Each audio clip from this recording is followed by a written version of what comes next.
Assalamualaikum warahmatullahi wabarakatuh. Selamat berjumpa lagi dalam pembelajaran daring. Hari ini kita akan belajar ilmu pengetahuan sosial oleh Ustadzah Ani Kusuma. Anak-anakku sekalian, dalam pertemuan daring sebelumnya kita bicara mengenai berdirinya organisasi ASEAN dan anggota-anggota ASEAN.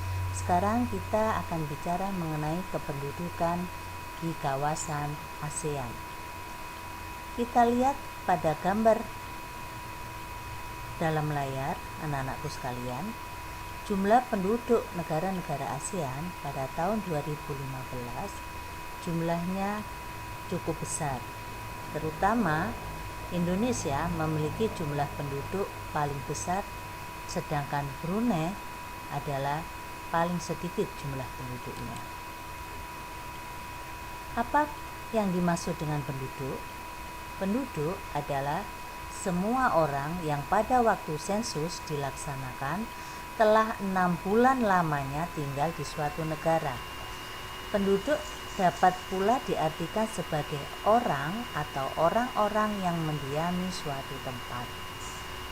Jika membicarakan penduduk negara-negara ASEAN, berarti membahas tentang semua orang yang ada pada waktu sensus penduduk dilaksanakan telah 6 bulan lamanya bertempat tinggal di negara-negara anggota ASEAN.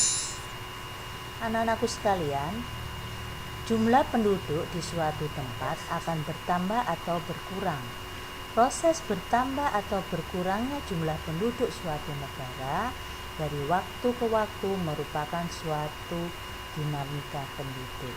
Jadi, yang dimaksud dengan dinamika kependudukan adalah perubahan jumlah penduduk dari waktu ke waktu yang disebabkan oleh kelahiran, kematian, migrasi, dan faktor lain seperti bencana alam dan peperangan. Sekarang ke persebaran penduduk. Persebaran penduduk adalah sebagai bentuk penyebaran penduduk di suatu wilayah atau daerah. Ada beberapa hal yang mempengaruhi persebaran penduduk. Yang pertama, faktor lingkungan alam.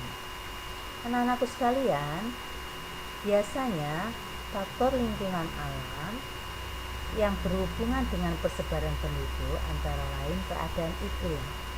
Di daerah yang beriklim tropis, relatif penduduknya lebih besar. Sebaliknya, daerah iklim kutub hampir tidak dihuni oleh penduduk. Faktor yang kedua adalah sumber daya alam. Sumber daya alam diantaranya adalah lebih banyak didatangi oleh orang, karena sumber daya alam tersebut antara lain air, tanah yang subur, dan barang tambang. Faktor yang ketiga adalah lingkungan budaya. Lingkungan budaya dapat mempengaruhi persebaran penduduk. Menyangkut masalah pusat pemerintahan. Daerah-daerah yang merupakan pusat pemerintahan banyak menarik penduduk dari daerah lain untuk menetap. Kemudian anak-anakku sekalian, faktor lainnya, hal-hal yang mempengaruhi persebaran penduduk adalah kota-kota besar. Biasanya kota-kota besar memiliki fasilitas kehidupan yang lengkap sehingga mempengaruhi penduduk untuk pindah ke tempat tersebut. Yang kelima, terakhir adalah keberadaan daerah industri. Daerah industri akan menarik tenaga kerja untuk tinggal di sekitarnya. Daerah industri juga memberikan peluang bagi pengusaha lain untuk membuka usaha di dekat pusat industri. Oke, sekarang kita ke komposisi penduduk. Pengertian komposisi penduduk adalah susunan atau pengelompokan penduduk berdasarkan ciri-ciri tertentu.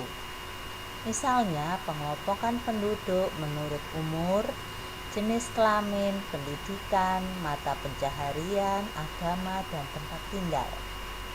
Anak-anakku sekalian, tujuan dibuat data komposisi penduduk adalah yang pertama, mengetahui sumber daya yang ada baik menurut umur maupun jenis kelamin. Yang kedua, membandingkan keadaan penduduk dengan penduduk lainnya. Yang ketiga, menghitung rasio jenis kelamin dan angka beban ketergantungan. Yang keempat, mengambil kebijakan yang berhubungan dengan kependudukan. Yang terakhir, menentukan dasar perencanaan pembangunan. Anak-anakku sekalian, dalam hal ini, masalah kependudukan ini bisa untuk mengulang kembali pembelajaran, kalian bisa membaca buku paket IPS yang sudah kalian terima. Ustazah akhiri dulu pembelajaran hari ini. Tetap semangat dan selalu belajar ya, dan jaga kesehatan kalian. Assalamualaikum.